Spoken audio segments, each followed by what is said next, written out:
I was lucky enough to get to play about 5 hours of Star Wars Outlaws at a recent behind-the-scenes event in LA. I got to test the Max Wanted level, the speeder bike, some side missions, CeeLo left. We don't know where she is. explored the open world, and a whole lot more you probably didn't even realize was in this game. Feels good to win.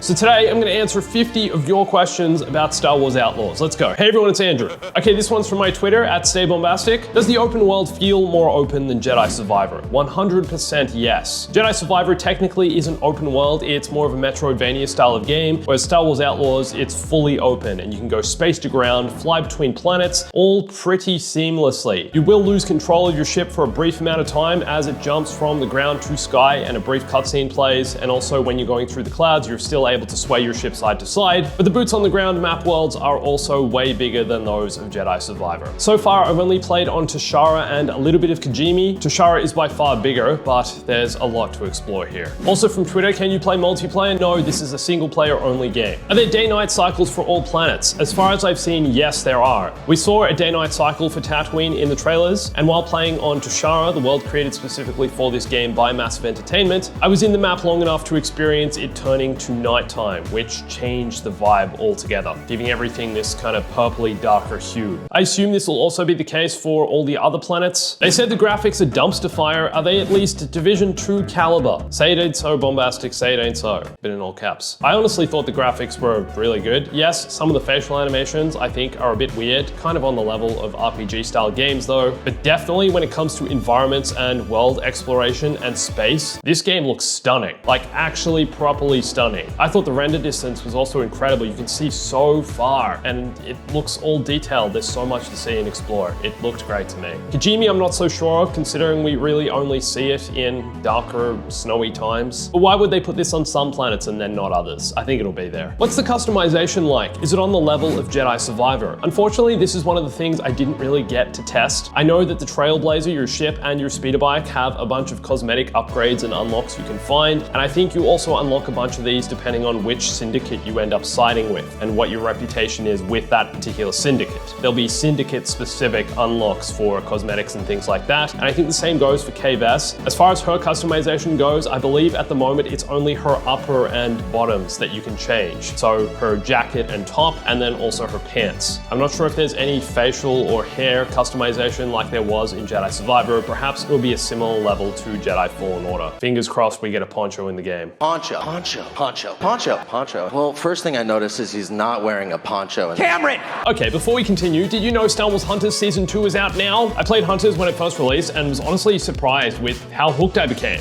Punching a Wookiee. And I really like that with Season 2, they're giving a darker Imperial theme featuring a new Vader's castle map where these Sith statues have lava lightsabers. If you haven't played Star Wars Hunters yet, it's a 4v4 third-person arena shooter with multiple PvP game modes. A new hunter called Chaos. It's spelled like this. Anyway, he has shields for arms, and it's just as well that he's a droid because I don't know how he'd use the bathroom with these.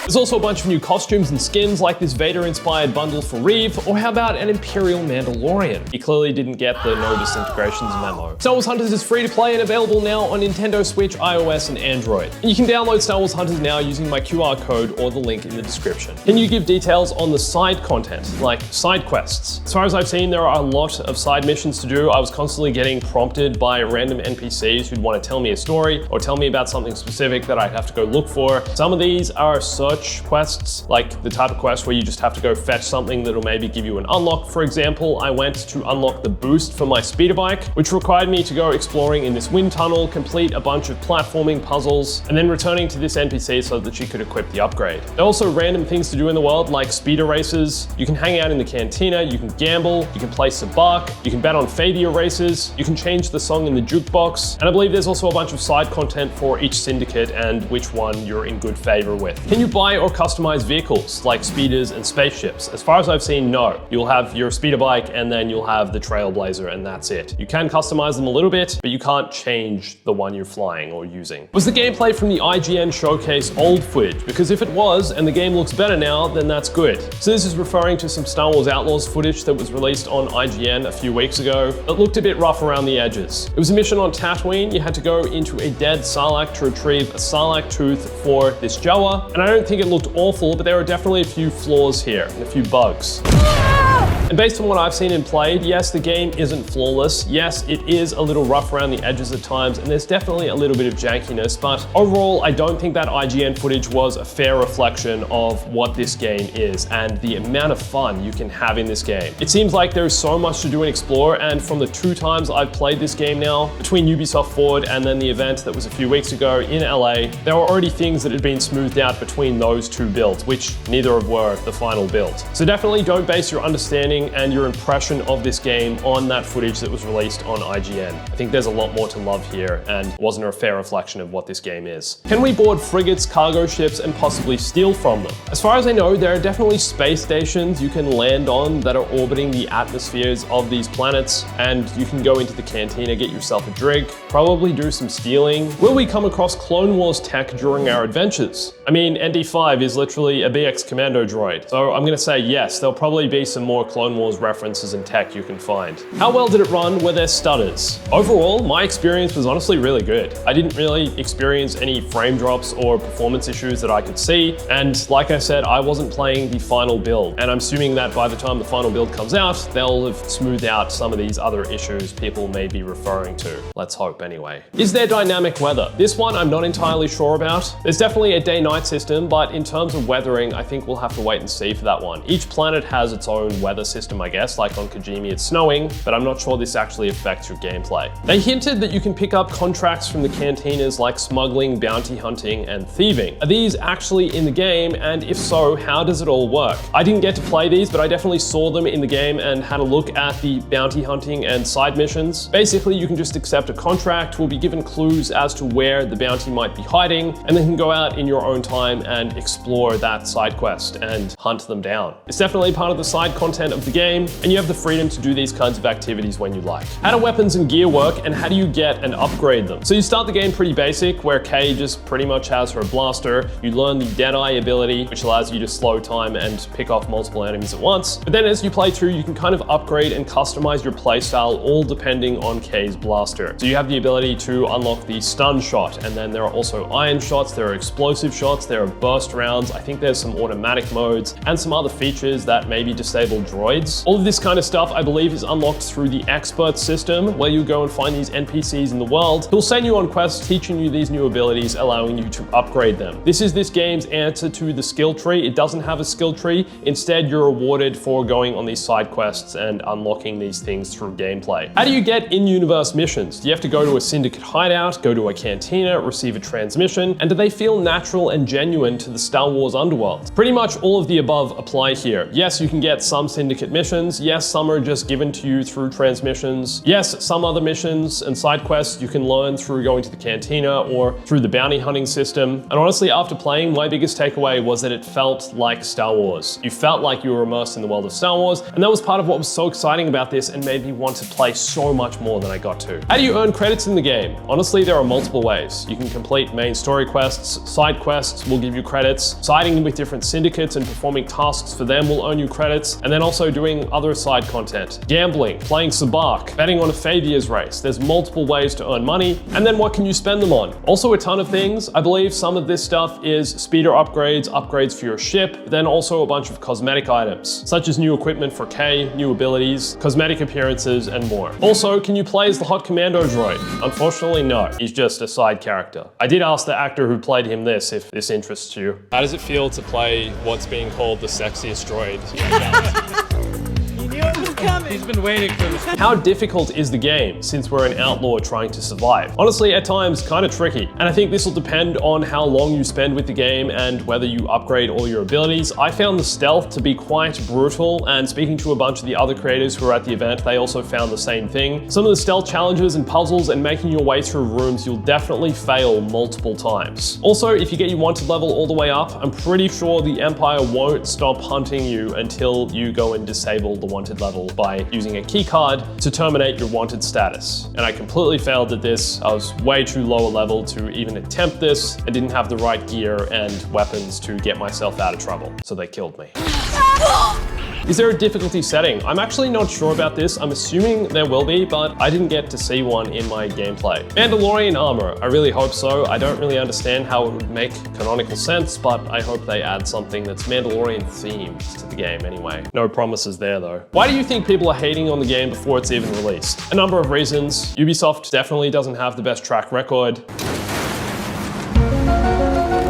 And then I guess the other big complaint is that it's not the Star Wars game people were wanting, like the one where you get to choose and customize and create your own character. That's never what this game set out to be. But based on my time with this game, I'm really looking forward to playing more, and I think there's so much fun to be had here. Do the maps feel cramped or empty? Toshara, definitely not. It seems like there's so much to explore, and with the 4 or so hours I guess I've played of that specific world, there was still so much more to do. Yes, you are using your speeder to traverse the landscapes and the savannah of this planet, and I'm not really sure what the end game content looks like once you complete all of the side missions and side quests, but it seems like there's heaps of fun here to have and hours worth of content. And then Kijimi, the other map I played on, I wouldn't say feels empty, but it definitely feels a little cramped, but in a good way. It's supposed to feel that way. You're kind of in all these narrow city streets and alleyways in the cold climate, exploring, and there's definitely some seedy stuff going on in the background. Another question from Twitter, can you create a crime syndicate? No, you can't, but you can join the other crime syndicates and be in good favor with them, or bad favor. You can also go the bad favor route and have them all hate you, and apparently this also makes the game incredibly difficult because they'll hunt you down as well. Is it realistic, where for example, if an enemy shoots you in the head, are you just dead, or does it take multiple shots to kill you? My gameplay takes multiple shots. No one's just gonna one hit you, but there were a few times where it was pretty close to one hit, especially with the death troopers. They pretty much own you straight away. And also I said, I don't know if there's a difficulty setting, so if there is, likely putting on the max setting will make this way harder. Are there patrol troopers? I'm not actually sure yet. There's definitely stormtroopers, jet troopers, scout troopers are the ones I've seen so far. I hope there are patrol troopers though. Hopefully we can get some other stormtrooper variants in there. Can you unlock a lightsaber to use? No, you can't. And I asked Julian Garrity, the creative director, the man in charge of this entire game, if there's a lightsaber in the game anywhere, and his answer was quite interesting. One of my bosses, one of my many bosses would go to me, put a lightsaber in the game, and I'm like, no. Okay. And I'm super happy saying no because it's Star Wars. Yeah. It doesn't make sense Sure.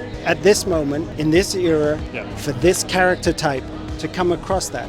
There can be mentions of the Force as a mystical entity that's whispered about, but it wouldn't be true to Star Wars if we'd had that. Literally rejecting his bosses because it's not the kind of game where you need a lightsaber. This is the way I rock. I don't know if you've tried it, but is it good to play with a keyboard, or is it like the Jedi games where a controller is much better? I haven't tried it. I assume it being a shooter, you can also play with keyboard and mouse and it would still be a good experience, as opposed to the Jedi games where lightsaber combat is a bit different. What can you do in the ship? Good question. I think you unlock more as you play through the game, but the ship is obviously where you can fly to different planets from. It is also where you can change Kay's outfit. It's where you can customize your blaster, customize the ship, and then also collect some things, I believe. I'm pretty sure that certain clans that you side with will leave shipments and parcels in your ship with unlockables and collectibles if you check every now and then. But it depends on which syndicate you're in good favor with. Are there going to be DLCs? Yes, there are actually a couple of confirmed DLCs already. I guess similar to the Avatar game, Star Wars Outlaws, also made by Massive Entertainment, is getting a bit of DLC. And I think there are additional story content and quests. Now, a big question I've seen a lot of people asking, is the gameplay good? Depends on what your idea of good is. I was initially kind of skeptical of some of the blaster gameplay and combat, and the first time I played it, I felt like it felt a little bit clunky, but then spending more time with the game, it's honestly, I think, a lot of fun. Yes, it's different, and there's definitely a certain pace to it, and it certainly rewards you using stealth, but being able to pick up other weapons in the environment, the way you can use mix to your advantage to either act as a distraction or set off an alarm or disable an alarm, the way you can make your way around the environment, the different modes for Kay's blaster. There's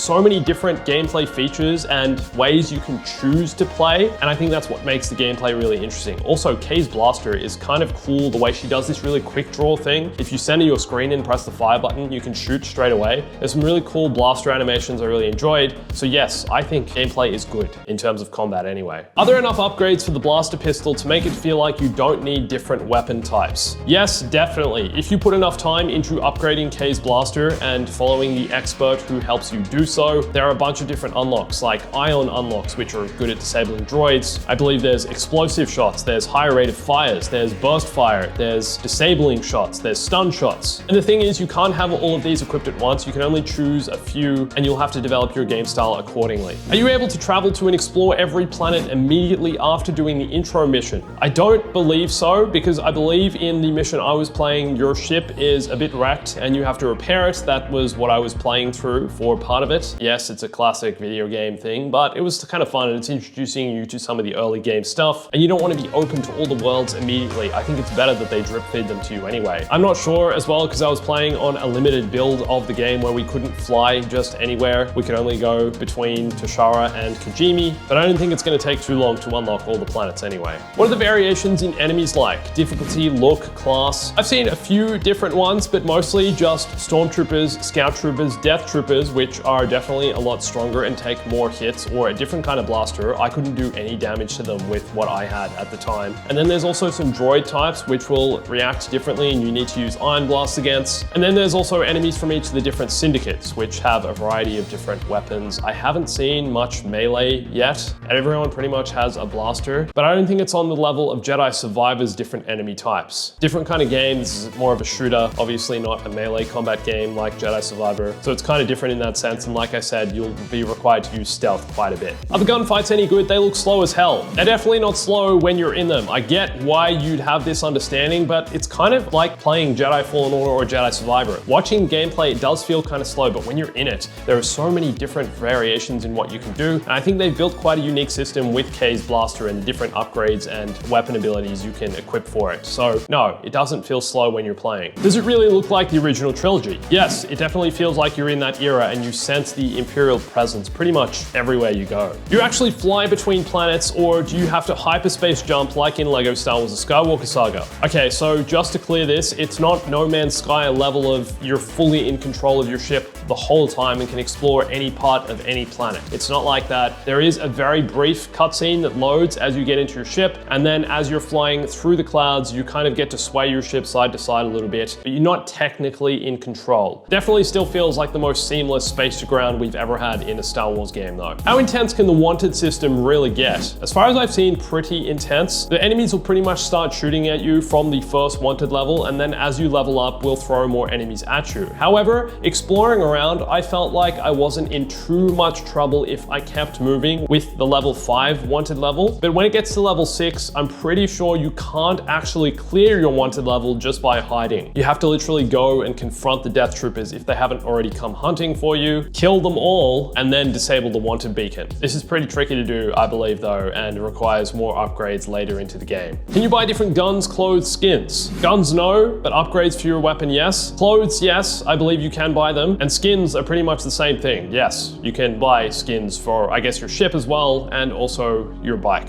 Are there going to be any special abilities or gadgets? Yes, there are. For example, Kay's Dead Eye style ability, where you freeze time and shoot multiple enemies at once. And gadgets include things like her grappling hook, I guess her ability to use nicks, and the fact you can pick up different weapons in the environment. How concentrated are the points of interest on each planet? I think it kind of depends where you go. For example, on Kijimi, the whole place felt like a point of interest because it was kind of a tighter city in all the streets. You're kind of making your way through the alleyways, and it felt like there were things around me everywhere. However, on Toshara, you had to spend more time on your speeder bike riding between the points of interest. But when you get there, it seems pretty big and there's a lot to do. For example, Miragana City, there's a cantina, there's different syndicates here, there are side missions you can find, there's unlockables, collectibles, areas to explore, a bunch of things. Can you join any faction and have to actually stay loyal to only one faction for a single playthrough? No, not at all. You can do what you want with the factions and the syndicates. You can pretty much betray one you've been loyal to for the entire time based on other missions. Some missions will pit you against two factions, so it'll be one or the other. You'll have to choose which one you want bad favor with and which one you want good. There's a lot of freedom of choice in the syndicate system and the reputation system.